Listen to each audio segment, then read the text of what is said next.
My friends, there comes a moment in every sincere seeker's life when the heart asks a very honest question: what was all of this for?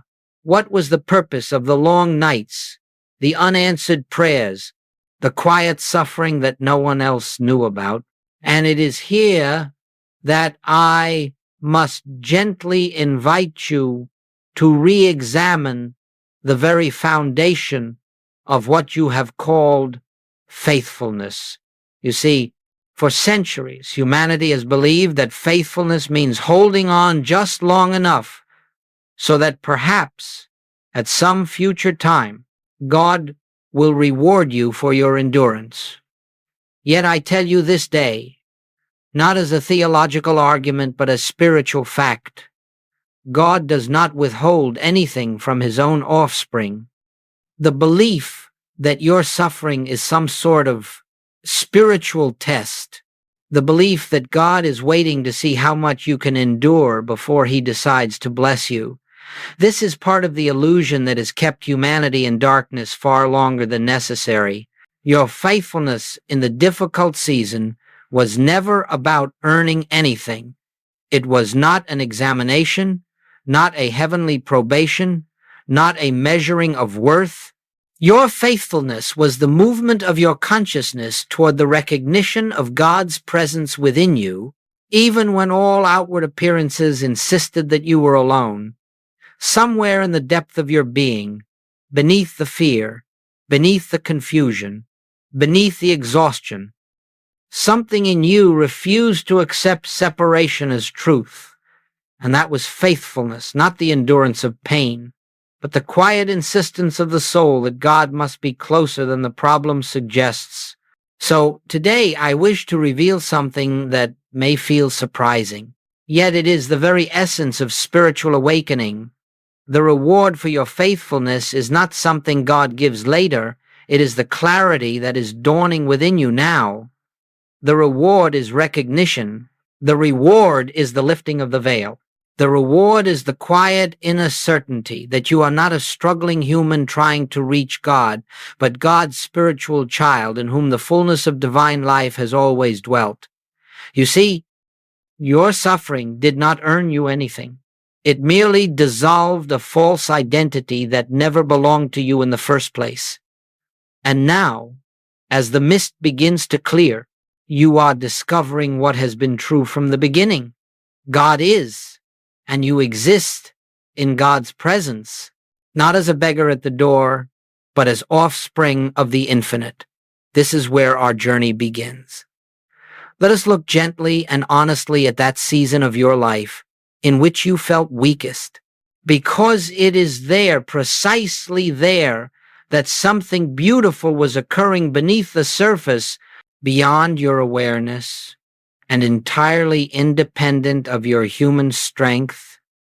While you believed yourself to be merely enduring, something far more profound was taking place.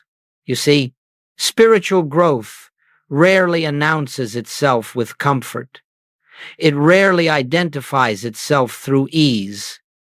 Instead, it often arrives disguised as silence, as uncertainty, as the very feeling that nothing is happening at all.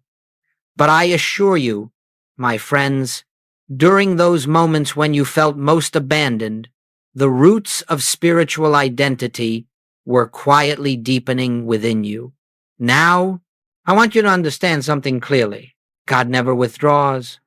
God never steps away. God never leaves you to struggle alone. What felt like absence was not God's withdrawal. It was the dissolving of your reliance on the external. The dissolving of the belief that God must speak loudly, or act dramatically, or intervene visibly in order to be real. The silence you interpreted as distance was actually the stillness in which your consciousness was being prepared for recognition. It was the quiet hand of the Spirit loosening your grasp on the false identity that insists, I must do this, I must fix this, I must earn God's love. And so the night felt long, not because God was far away, but because your mind was releasing its old beliefs one thread at a time. Think of it this way. Before truth can be recognized, illusion must lose its authority. Before the fullness of divine sonship can be felt, the belief in separation must be weakened. And so life brought you into a season where the outer supports fell away, not to punish you, but to reveal that they were never your source. The people you leaned on could not answer. The prayers you repeated seemed to echo back without response. Opportunities closed, strength diminished, and you wondered what you had done wrong. But you had done nothing wrong. You were being brought inward. You were being shown through lived experience that the God you sought out there had never been external to your own being. You say, but I felt so small during that time. Yes, and that is the mystery. The more the personal ego weakens, the more the spiritual identity emerges. The very moments when you believed yourself to be losing ground were the moments in which the soul was gaining territory. Every tear shed in genuine seeking, every breath taken in the midst of confusion, every step forward when you felt you could not take one more, all of this was the soul's movement toward truth. You thought you were failing. In reality, you were awakening. So I say to you today, do not despise that season. Do not rush to forget it. It was the womb of your rebirth. It was the quiet place where the seed of spiritual recognition was germinated. And though you could not see it then, you were growing precisely because you felt weakened. For it is only when human strength dissolves that divine strength becomes visible.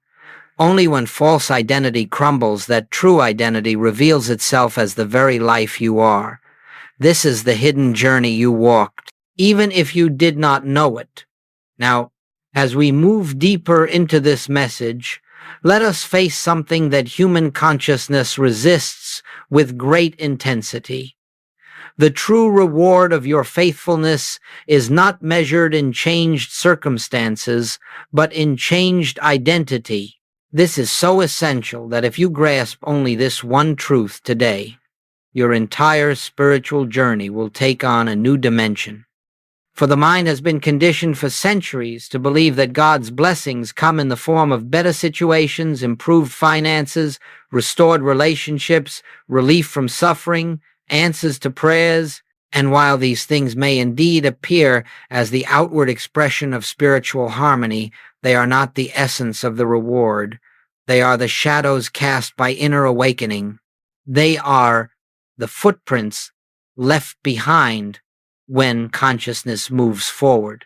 The real reward, the only true reward, is the dawning realization of who you are in God. Let me say it plainly. Once you see yourself as God's spiritual offspring, complete in the infinite, untouched by the past, unbroken by experience, unseparated from your source, then even if nothing in your outer world changes, everything has already changed. For what is a circumstance except an appearance perceived through the lens of identity?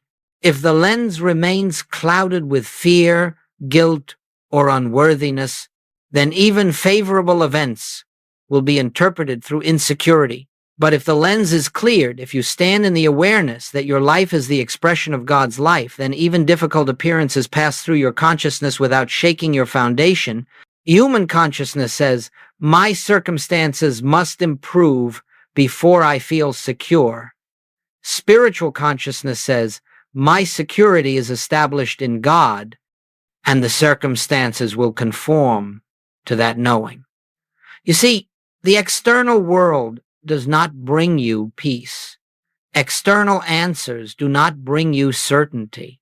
They merely echo whatever consciousness has accepted as true. So when you were faithful in the darkness, you unknowingly planted the seeds for this shift of identity.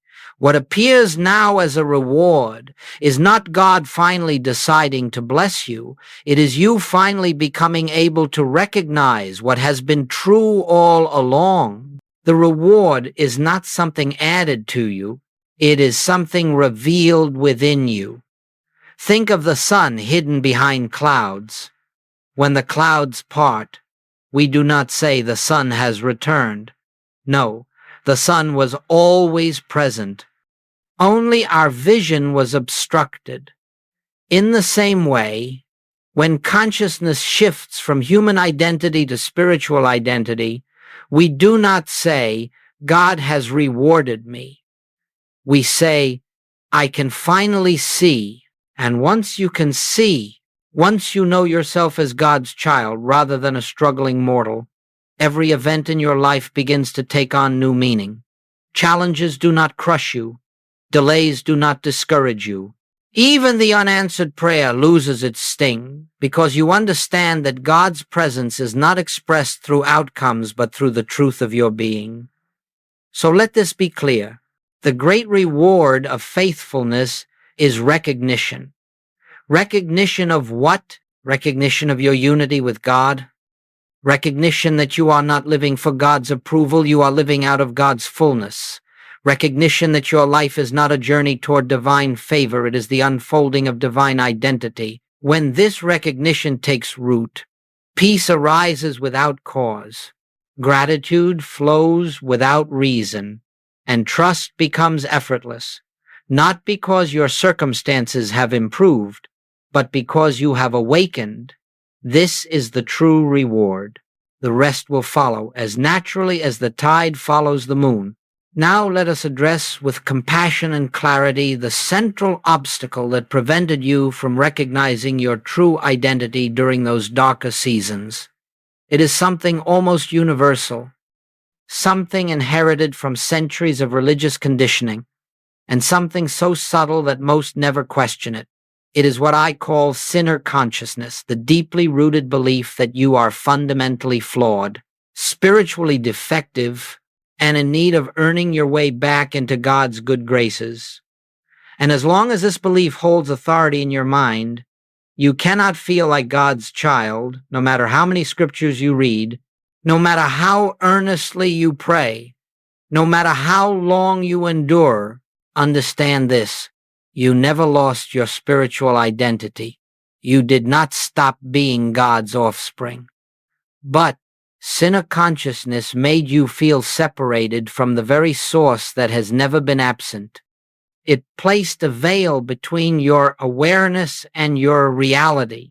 And so you lived as though something were wrong with you, as though you were unworthy of divine love, as though you had to prove yourself to an external deity in order to be accepted.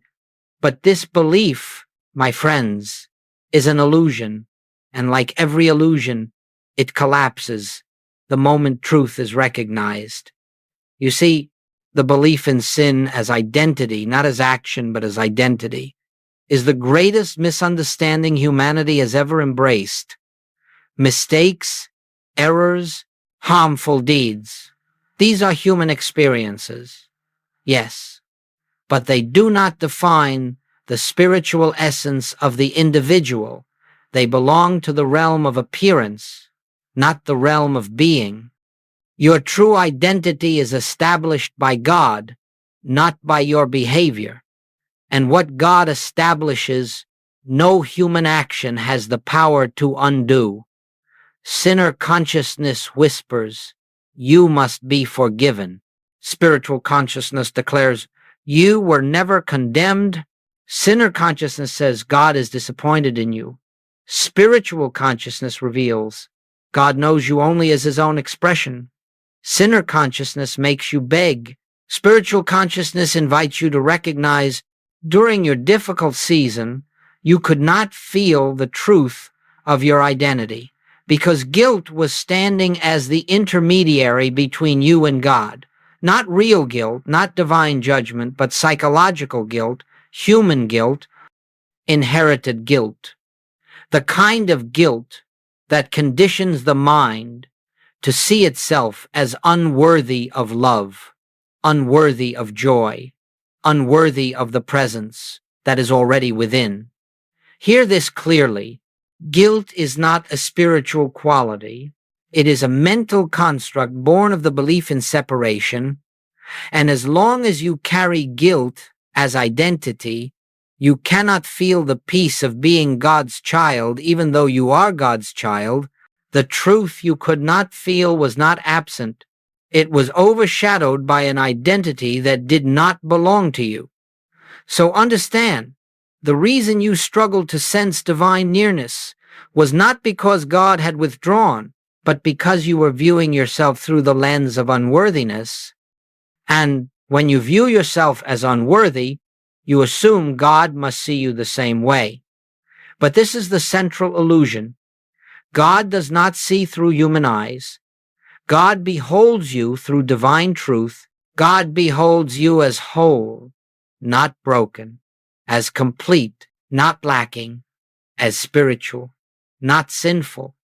And when you begin to behold yourself as God beholds you, the illusion of sinner consciousness dissolves like mist under the morning sun. This is why you could not feel like God's child before, not because it wasn't true, but because you were measuring yourself by a false identity that never existed in the mind of God. And today, that identity begins to fall away.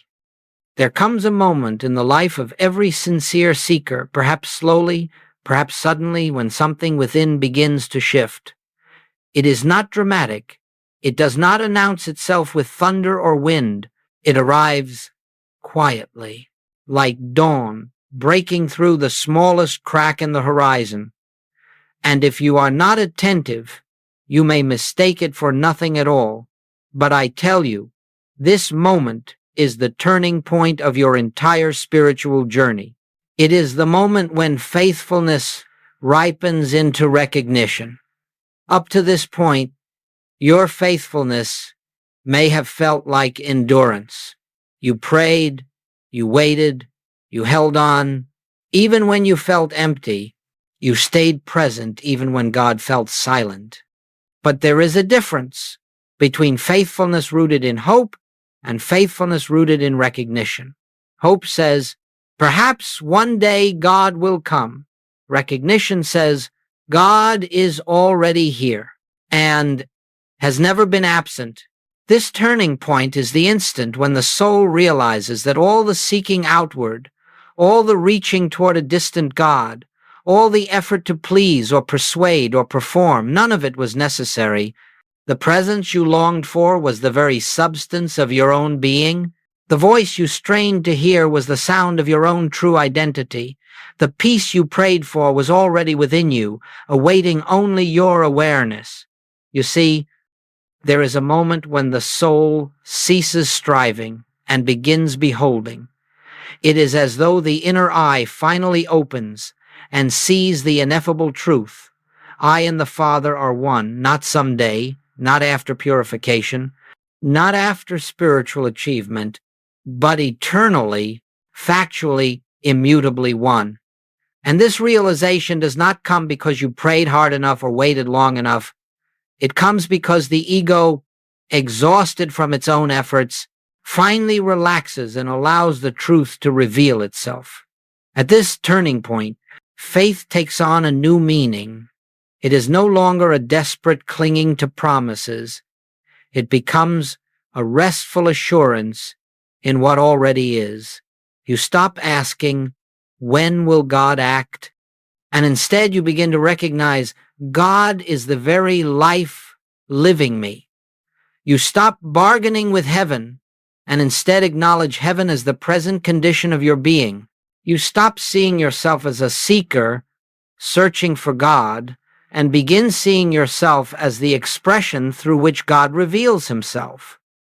My friends, this is the great shift. This is the awakening of spiritual maturity. This is the moment when faithfulness becomes sight, when the outer longing dissolves into inner illumination, that gentle inner knowing, that quiet certainty arising without reason, that peace that does not depend on circumstances. Those are the signs that recognition has begun. And once recognition begins, It cannot reverse itself. The mind may doubt again, emotions may fluctuate, circumstances may challenge, but something in you has already seen, and what has been seen cannot be unseen. You have passed through the hour of endurance. You are entering the hour of realization. And from this point forward, every aspect of your life will begin to reorganize itself around the truth that has dawned within you.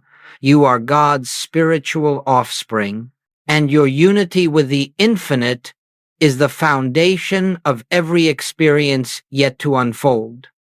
This is the turning point. This is the moment of awakening. And from here, the journey becomes one of deepening, not searching. Now that we have come to the place where faithfulness begins to flower into recognition, let us look at what naturally follows, not through technique, not through willpower, not through the manipulation of spiritual laws, but through the effortless activity of truth expressing itself. When you know yourself as God's child, demonstrations arise organically. They are not miracles to be chased. They are manifestations of alignment. They do not occur to prove anything to you or others. They occur because consciousness has returned to its true center, and reality must reflect what consciousness knows. Let me share with you what happens when identity shifts from the belief, I am a struggling human, to the realization, I am the offspring of infinite spirit. First, you will notice a peace that arrives without cause, a peace that has no relationship to what is happening around you. The outer world may remain unchanged for the moment, but the inner world becomes still, as though a gentle divine assurance has settled into your being. This is the earliest demonstration, not a changed circumstance, but a changed awareness. And that changed awareness is more valuable than any external blessing you could receive. I recall a woman who came to me burdened with decades of self-condemnation. She believed her past mistakes had permanently separated her from God. For years, she tried to earn her way back through penance, through devotion, through relentless prayer. But nothing changed until one quiet afternoon when she grasped deeply, not intellectually, that God's love had never withdrawn, that her identity as God's child had never been tarnished. Within a month, her physical symptoms began softening, her relationships calmed, opportunities emerged, not because she did something, but because she recognized something. The cause was consciousness, the effects merely followed. Another man lived under constant financial pressure. Every decision came from fear, every plan from desperation. He prayed day and night for provision, thinking that if he prayed earnestly enough, God might intervene. But intervention never came in the way he expected. One day, as he sat in a moment of stillness, he felt a sudden realization: infinite supply is the nature of God, and I live as the expression of that nature.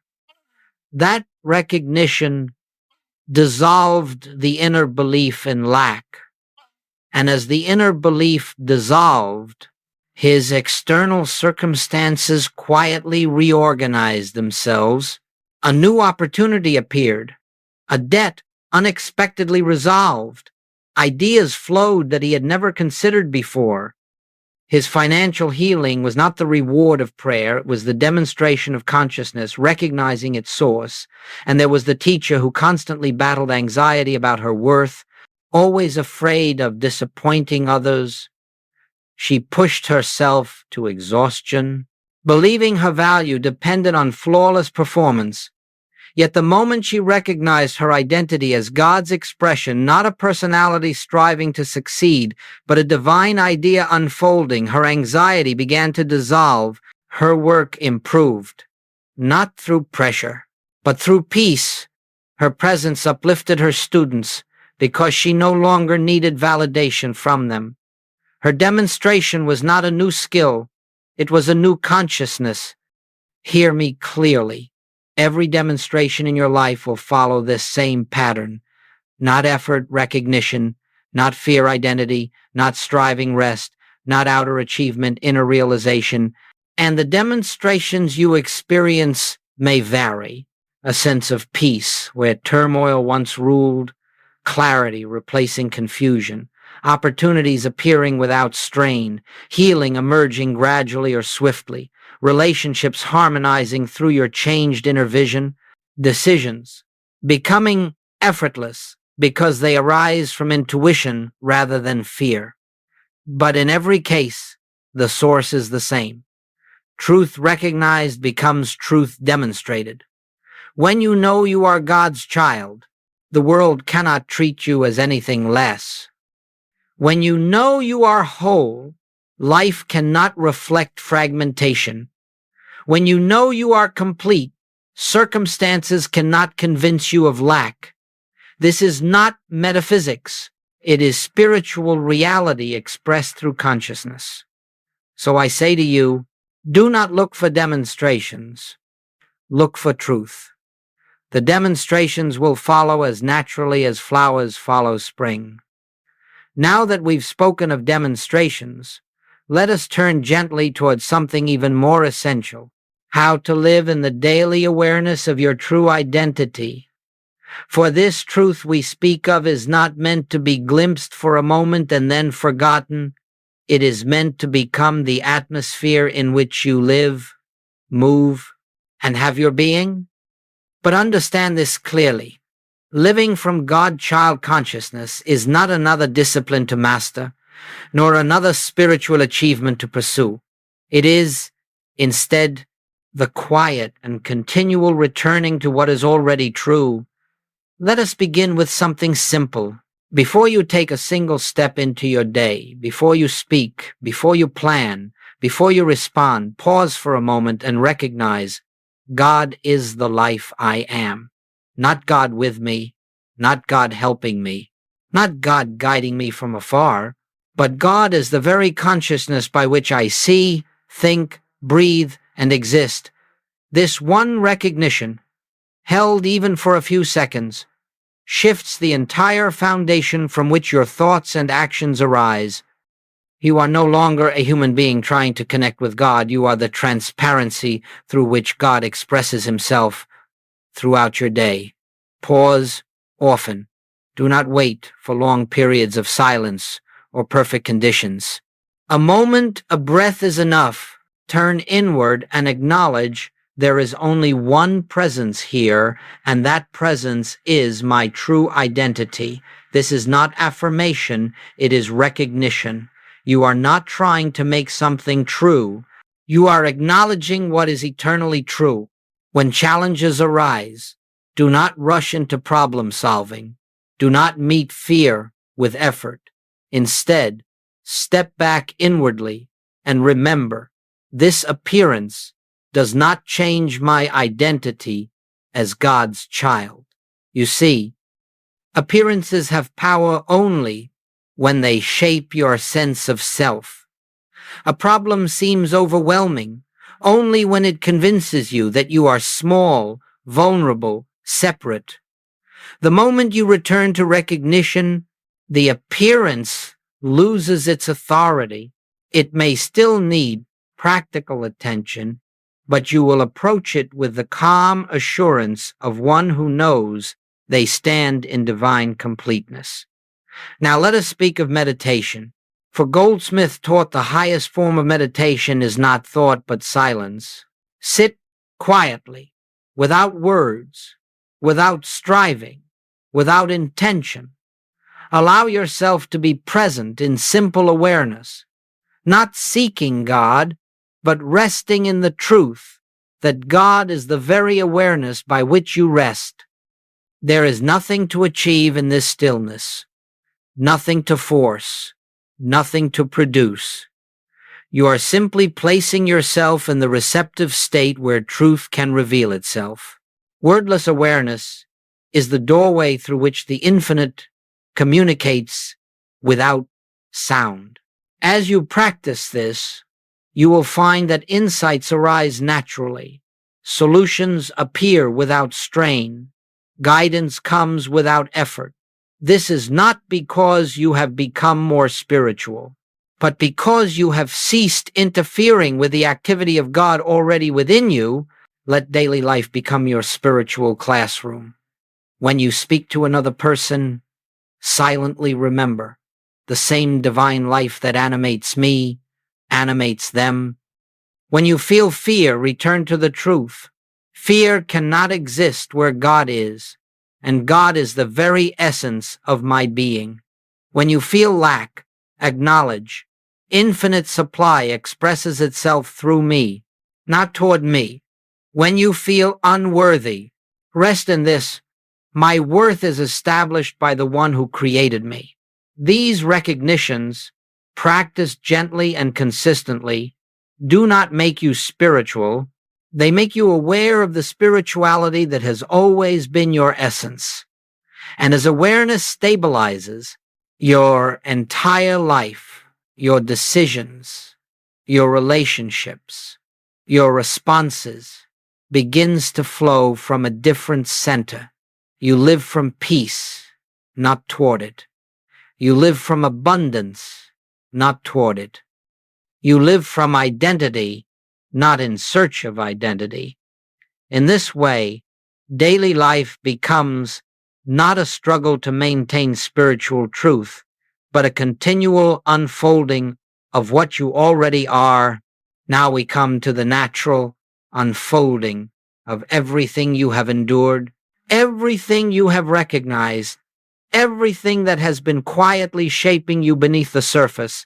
You are stepping into a new phase, not because God has suddenly decided to bless you, not because your worthiness has increased, not because you have crossed some spiritual threshold by effort, but because your consciousness has awakened to what has always been true. And when consciousness changes, life itself must respond. This is not a reward. It is a law. Spiritual identity, once recognized, becomes the light by which you walk, the vision by which you interpret your world, the atmosphere through which every experience is filtered.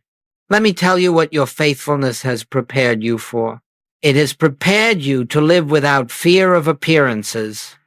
In the past, circumstances seemed powerful, overwhelming, threatening.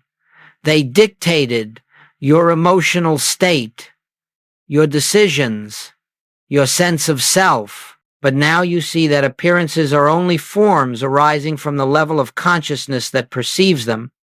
And so, with your inner foundation established in truth, you meet each appearance with calm recognition. This cannot alter my identity. This cannot separate me from God. And instantly the appearance loses its dominion. Your faithfulness has prepared you to stand in peace even when others around you cannot find their center. Your presence brings clarity. Where there was confusion, assurance. Where there was fear, not because you speak the right words or perform the right actions, but because your consciousness radiates the truth that others have forgotten, you become, without effort, a transparency for divine presence. Light does not try to illuminate. It simply shines. Your faithfulness has prepared you to enter relationships differently. You no longer seek to be completed by others. You no longer need validation, affirmation, or approval to feel whole. Your sense of identity no longer depends on how you are treated or understood. You recognize the divine life in yourself, and so naturally you recognize it in others. You respond from love, not from need, from wisdom, not from fear. And as your consciousness softens, the people around you shift, not because you demanded change, but because your inner state invites it. Your faithfulness has prepared you to receive without attachment. Opportunities, blessings, resources may now appear with ease. but you no longer cling to them as your source. You no longer panic when something shifts or ends. You understand that supply is not something God gives, it is something God is. And because God is the essence of your being, supply flows through you in whatever form is needed, whenever it is needed. Your faithfulness has prepared you to live from intuition rather than effort. In the past, decisions required strain. You weighed options, feared consequences, second-guessed yourself. But now, inner stillness reveals itself as guidance. You sense what is right, not through logic alone, but through the quiet knowing that arises from unity.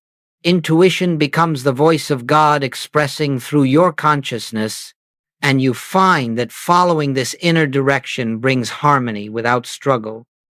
Your faithfulness has prepared you to live without the weight of your past. No longer do you measure yourself by old mistakes, old wounds, or old stories. You understand that your spiritual identity was never touched by any of it. The past loses its emotional charge because it belongs to an identity you no longer claim. You look at your history now with compassion, not condemnation, because you see that every step, every tear, every moment of confusion was guiding you toward this awareness. Above all, your faithfulness has prepared you to live as one who knows. God is the reality of my being, and all that I do flows from that truth. This is the light you now walk in. This is the consciousness you carry into every moment. This is the state of being for which your difficult season prepared you. And from this point on, life becomes not a struggle toward God, but the continual unfolding of God within you. And now, as we conclude this time together, let us gather gently the threads of all that has been revealed. You have walked through darkness, not because God withdrew, but because the veils of false identity needed to dissolve. You remained faithful, not to earn divine favor, but because something in you, something deeper than fear, stronger than doubt, more enduring than suffering, knew there must be more than appearances, more than circumstance, more than the human sense of life. And that inner knowing was the whisper of your true identity, calling you home. Today, you stand in a new light, not a light you created, but a light that was always your inheritance.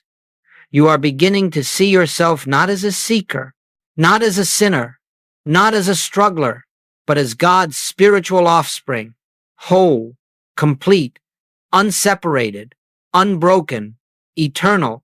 And as you recognize this truth, the shadows that once frightened you lose all substance.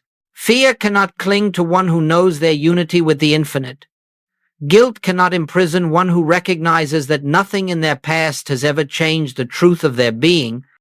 Loneliness cannot endure in the consciousness that understands, I and the Father are one. So I say to you now, with the quiet certainty of spiritual law, you have not been moving toward God. You have been awakening to God as your very life. Every step has led inward. Every prayer has lifted the veil. Every hardship has loosened the grip of the false self so the true self might shine. And now, as recognition dawns, you realize that the journey was not for God to come closer, it was for you to finally see.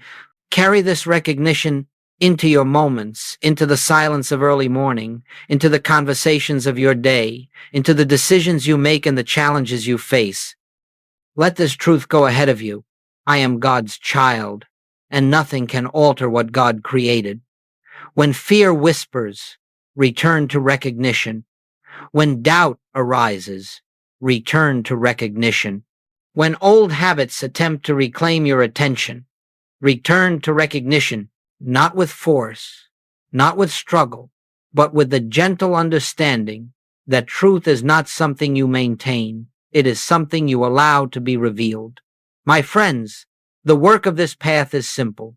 Return to recognition again and again until recognition becomes the atmosphere in which you live. And as you do, your life will unfold not as something you must control, but as the outpouring of the divine nature expressing itself as you. So welcome, welcome into the light of your true identity. Welcome into the awareness that you are and always have been the beloved, complete, eternal expression of God. Nothing can add to this truth. Nothing can take away from it. Nothing can improve it. Nothing can diminish it. You are what God is expressing, and that is the final word on your being. Rest in this. Live from this.